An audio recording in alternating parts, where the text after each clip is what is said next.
আসসালামু আলাইকুম everyone, welcome to cooked by Safwan's mom. আজকে আমি আপনাদের খাসির ঝোল রান্না করে দেখাবো। আসলে অনেক দিন ধরে ব্যস্ততার জন্য ভিডিও নিয়ে আসা হয় না, তাই ভাবলাম আজকে রান্না করতে করতে আপনাদের সাথে গল্প করি। এখানে আমি প্রথমে 1 কেজি খাসির মাংস ভালো করে ম্যারিনেট করে নিব। ম্যারিনেট করার জন্য এখানে 1 চা চামচ হলুদ গুঁড়া, 1 চা চামচ মরিচের গুঁড়া, 1/2 চা চামচ কালো গোলমরিচের গুঁড়ো, ধনিয়া গুঁড়ো 1 চা চামচ, আদা রসুন পেস্ট 2 চা চামচ।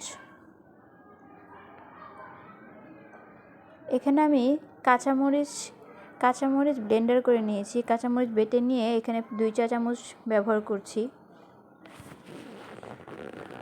আস্ত কাঁচামরিচ ব্লেন্ডার করে ব্যবহার করলে রান্নার স্বাদ কিন্তু দ্বিগুণ বেড়ে যায়।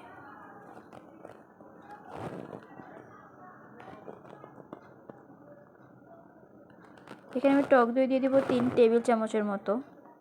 ম্যারিনেশনের জন্য টক দই অবশ্যই ব্যবহার করতে হবে। এগুলোকে আমি ভালোভাবে মিশিয়ে মাংসটাকে কমপক্ষে আধা ঘন্টার জন্য রেস্টের জন্য রেখে দিতে হবে। আমি এখানে 1 ঘন্টার জন্য রেখেছিলাম। এখানে আমি শেষ পর্যায়ে পরিমাণ মতো লবণ দিয়ে দিচ্ছি। আপনারা যদি পারেন 1 ঘন্টা ম্যারিনেশন করে রেখে দিবেন।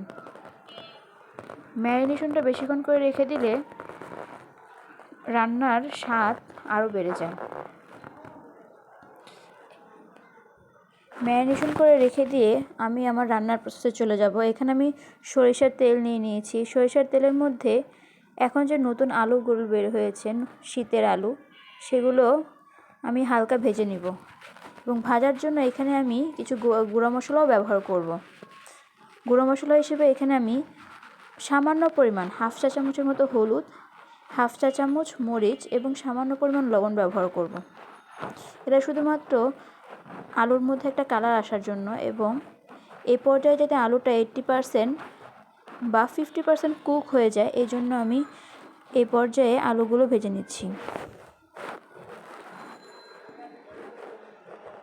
সারাদিনের ব্যস্ততা, যেহেতু আমি পড়াশোনা করি, আমার বাবু প্লাস অন্যান্য কাজকর্ম নিয়ে আসলে রান্নার ভিডিওটা করা হয় না।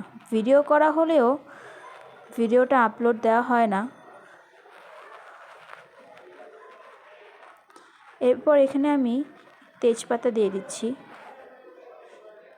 তারপর 1 কাপের মতো পেঁয়াজ কুচি দিয়ে ভালো করে পেঁয়াজটা নরম হওয়ার আগ পর্যন্ত অপেক্ষা করব।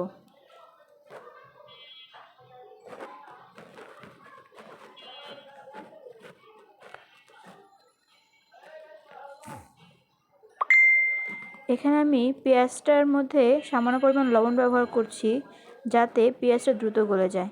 আপনারা এই ট্রিক্সটা অবশ্যই ফলো করে দেখবেন। পেঁয়াজটা নরম হয়ে আসলে আমি এখানে গুঁড়ো মশলাগুলো দিয়ে দিচ্ছি। 1 চা চামচ মরিচের গুঁড়া, 1/2 চা চামচ হলুদের গুঁড়া, 1 চামচ জিরা গুঁড়া এবং 1/2 চা চামচের মতো কালো গোলমরিচের গুঁড়ো এবং 1 চা চামচ ধনিয়া গুঁড়া। এরপর আমি 3-4 ধাপে অল্প অল্প করে পানি দিয়ে বারবার কষিয়ে নিব। এই কষানোর পর্যায়টা আমি সবসময় যে কোনো রান্নার ক্ষেত্রেই আমি চেষ্টা করি বারবার অল্প অল্প পানি দিয়ে 3-4 ধাপে কষিয়ে নিতে।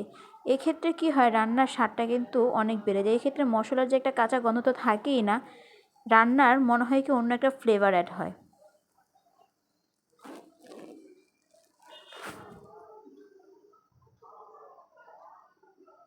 আপনারা দেখতেই পাচ্ছেন আমি ধাপে ধাপে অল্প অল্প করে পানি দিচ্ছি আর পানিটা শুকিয়ে বারবার কষিয়ে নিচ্ছি।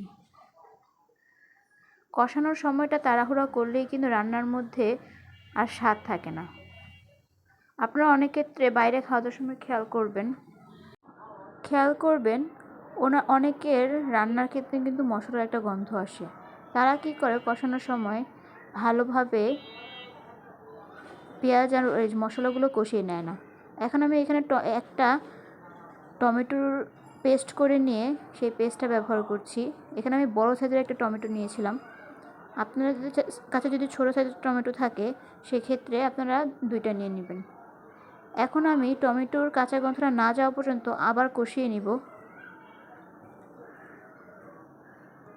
আমার কষানো শেষ।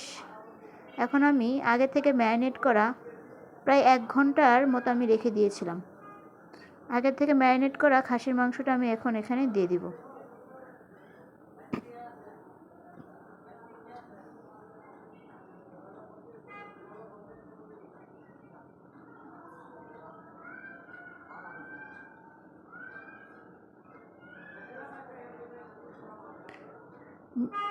যে পাত্রের মধ্যে খাসির মাংসটা ম্যারিনেট করা ছিল সেই পাত্রের মধ্যেই ধুয়ে কিছু পরিমাণ পানি দিয়ে দিব। এভাবে নেড়ে চেড়ে দিয়ে বলক আসা পর্যন্ত অপেক্ষা করব। বলক চলে আসলে আমি এটাকে ঢেকে প্রায় 1 থেকে 1.5 ঘন্টা পর্যন্ত রান্না করব, যতক্ষণ পর্যন্ত না মাংসটা সিদ্ধ হয়। এই পর্যায়ে যদি আপনাদের বারবার নেড়ে দিতে হবে, যদি কখনো মনে হয় যে না আপনাদের আরও ঝোলের দরকার বা মাংসটা সিদ্ধ হতে আরও সময় লাগবে, তাহলে অবশ্যই গরম পানি ব্যবহার করবেন। মাংস রান্না করার সময় কখনোই ঠান্ডা পানি ব্যবহার করবেন না রান্নার মাঝখানে, তাহলে কিন্তু মাংসগুলো সিদ্ধ হবে না। Thank you for watching my video. Thank you.